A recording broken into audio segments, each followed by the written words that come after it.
You're watching Drake Wing Gaming. Enjoy the video. Hey guys and gals, Never here from Drake Wing Gaming. Some of you on Twitter, the Gaming Drag. Today I'm coming back at you with a Let's Play episode of A Fall from Grace. Yeah, let's go ahead and jump back into it, shall we? Alarm Jan, you were up, and let's go. Okay.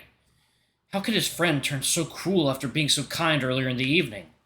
This was about impressing the ladies. Lysander had absolutely no right to speak on the matter. He was the one that had set Cedric up, and things had gone much better than expected, much to the coyote's relief. He was certain he didn't have any stronger feelings for either of the two women he'd met beyond mere friendship. If this was about jealousy, Lysander had no need to be worried. He suspected the lion had mainly grown jealous at the thought of Cedric having other friends to rely on other than him. If this was really the case, he should have just taken his friend aside and spoken to him like an adult instead of throwing his childish tantrum. He decided he was going to take a long walk in the morning to avoid spending any more time with Lysander until he received an apology. At this point, it almost felt like the lion had been expecting things to go wrong, like some sort of cruel practical joke he had planned at the coyote's expense. Cedric didn't say another word the entire journey home, and only broke the silence to wish Lysander a good night before retiring to his own room. He unbuttoned his waistcoat, and with a long, deep sigh, he sat down on the bed to take off his shoes. That's when every negative emotion he'd felt that evening hit him all at once with an almost inconceivable force. He burst into tears, burying his muzzle in the bedpillows to muffle the sound of his sobs. He couldn't keep this up. Something needed to change. He felt trapped and completely alone. What awful reality had he dug himself into? Life had to be better than this. Despite Cedric's efforts to not be heard, his sobs still reached Lysander's ears. The lion was standing inches from the door to his friend's room, frozen in place. Part of him wanted to burst in there, hug the coyote, and have a long, earnest conversation about what had happened earlier that evening. But he knew he wasn't going to do that. The guilt he was feeling wasn't strong enough. As much as it hurt, he didn't regret forcing them both to leave. Inside that ballroom, he'd realized that, contrary to what he'd kept telling himself till then, he wasn't ready to let Cedric go. In fact, the mere thought of his friend running off with one of the two women they'd met never to be seen again terrified him. Surely the reason he had been helping Cedric out for the time being was out of goodwill and nothing more. He shook his head. This was the greatest lie he'd told himself. Lysander needed someone like Cedric around, someone he could talk to and share things with, someone who was willing to have more personal conversations with the lion, whom he could be more vulnerable with without being afraid of mockery. He'd done the right thing. They were both safe. Cedric was still his. Oh, so he already knew about his own feelings. 9 months later. Despite the grandeur of its buildings, Castle Hillsford felt like a small town trying its best to stand out from its neighbors. It was a crossroads for many travelers heading to the southern coast or eastward to the larger market towns, and many would take up lodgings there for the night, having heard promising talk of the tasty local food and friendly hospitality. Much of its appearance matched that of any other village the bandits had encountered since leaving Hittingstone Forest a couple months earlier. Many old and crooked Tudor houses decorated each street, along with a dozen plain buildings made out of local stone. This coffee's delicious, y'all. It's like iced butter pecan. However, the main square and its surroundings boasted elegant Baroque and neoclassical architecture, which was such a contrast to the rest it was almost comical. It felt as if two different towns had been plastered together in a clumsy attempt to make the end result look more impressive. Hillsford certainly had a lot of history to it, along with the imposing main square. It boasted an old fort dating back to the 15th century and a stately manor house just a few miles outside the town walls. This was the building Cedric, Victor, and Dion had first heard talk of back at the Hunter Inn in Hittingstone on the night of Cedric's first mugging. The building that was to host the much-anticipated Grand Masquerade Ball in 3 days' time. Things were already looking hectic. The wind whistled along the busy streets, each filled with a sort of frenzy as new carriages kept appearing, transporting folks from far and near who had journeyed to the town after hearing talk of the open invite event. Likewise, there was excitement and a spark of joy on the faces of all who were gathered round the main church that afternoon despite the cold, wintry weather.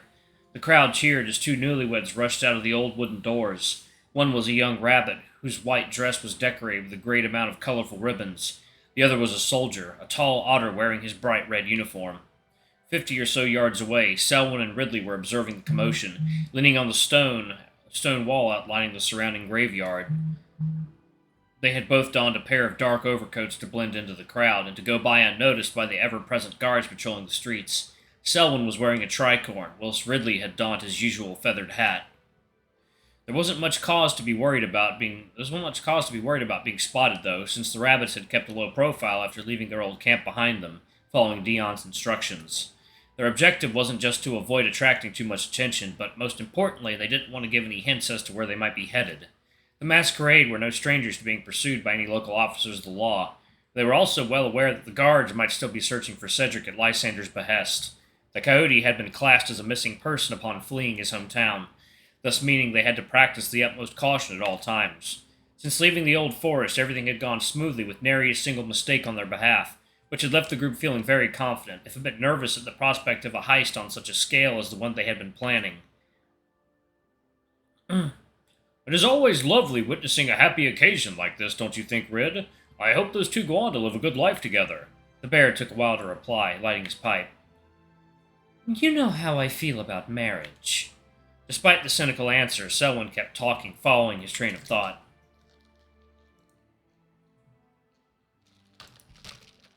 I used to go watch people's weddings back when I worked as an accountant.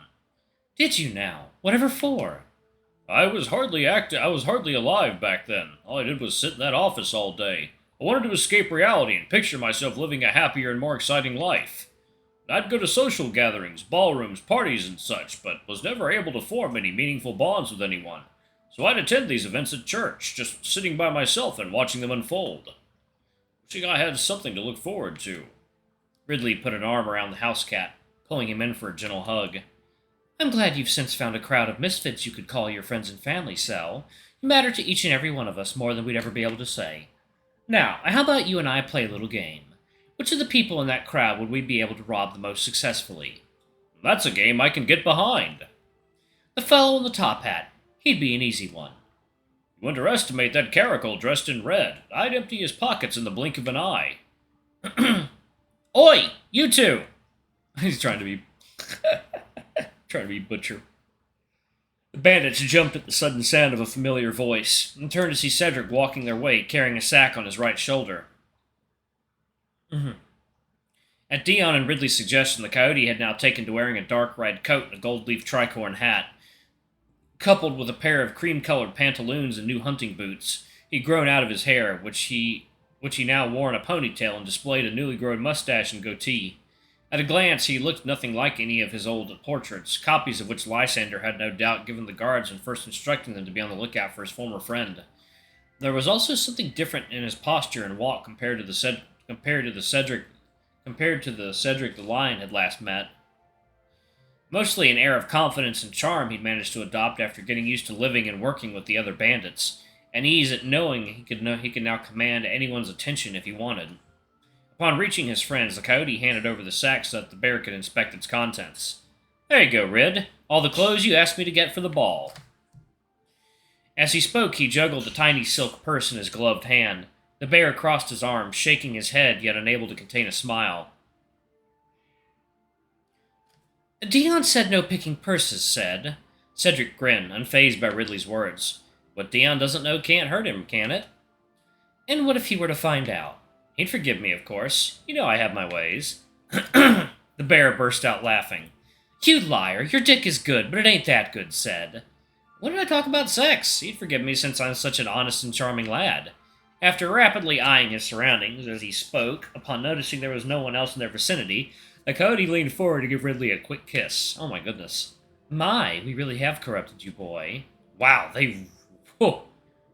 He is very different, my goodness. As if nothing had transpired, Cedric moved to the bear's side and patted Selwyn's left shoulder, beaming at the friendly house cat. How you feeling today, Sel? Whatever the contents of that drink Hollis gave you were, I hope they did the trick with that that headache. Damn. God, he's already banging everybody. My goodness. I turned him into a regular player. Ah, thank you, Cedric. I'm doing much better. It's a shame my body often hates me as much as it does. Flirt with Selwyn. It should be a crime to hate that body of yours. Believe me or not, you're absolutely a stunner. The coyote addressed Selwyn with a wink, causing the cat to grow red in the face. You watch your mouth, dog, or I'll tie you up before you get too carried away. I've heard you're quite fond of tying people up, actually. Selwyn almost shrieked, while Ridley, who was standing right beside him, stifled a strong laugh. Now who told you that? That's a secret for me to keep. Someone whose name begins with V and ends with Ichter, evidently. Hey, I said it was a secret! Anyway, enough dawdling, you lot. You mentioned Hollis just now. Where do you say he'd left his carriage? Just outside the southern gate. He'd been stocking up on food and drink. Noted. And what about that boyfriend of yours? Where's he gone? He chose to stay with Hollis to help him out. Flirt with Ridley.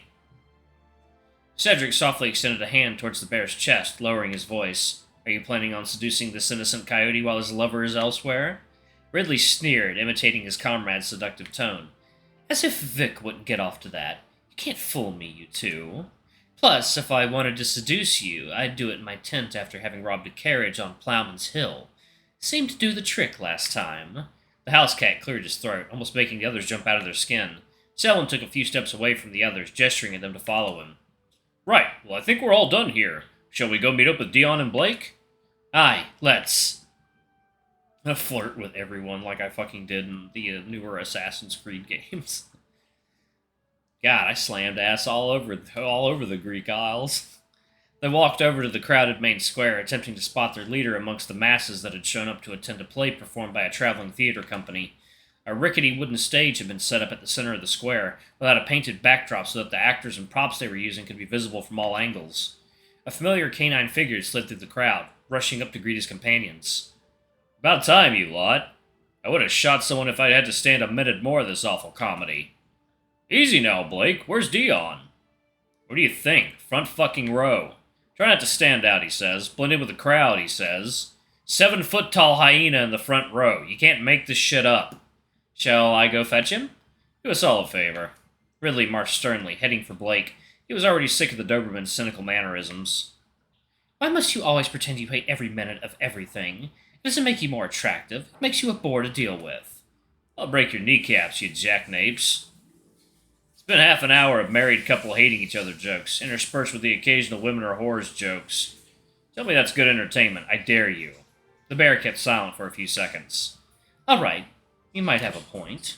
Right, I'm going to go ahead and pause it right there. Thank you all so much for watching. Don't forget to like, comment, subscribe, ring that notification bell, and check out our Patreon or YouTube memberships if you can. It always helps. Anyway, I love you all, and I'll see y'all in the next video. Bye-bye!